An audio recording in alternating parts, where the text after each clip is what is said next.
ayanda gaymo, yatla meni edin. Ehli işlerini oyup sen baryan, yatla meni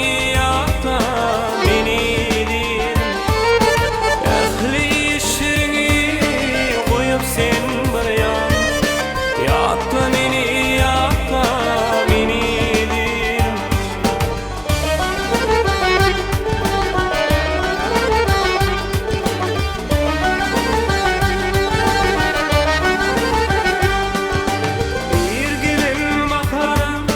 Soğuk şahsi pencerenden alıplar kakan, düşüp yüreğime yaşın yağması.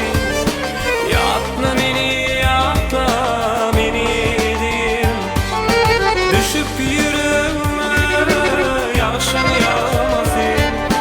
Yatla meni edin.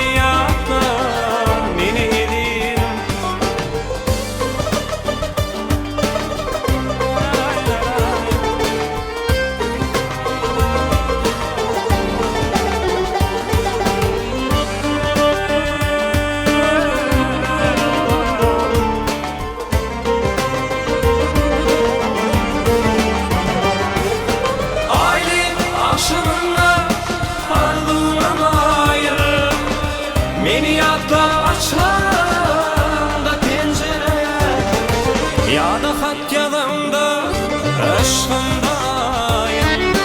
Yatla meni edin.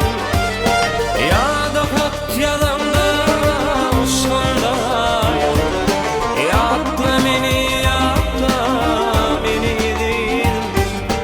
Böyle köngüllerim ayanda gaymo, yatla meni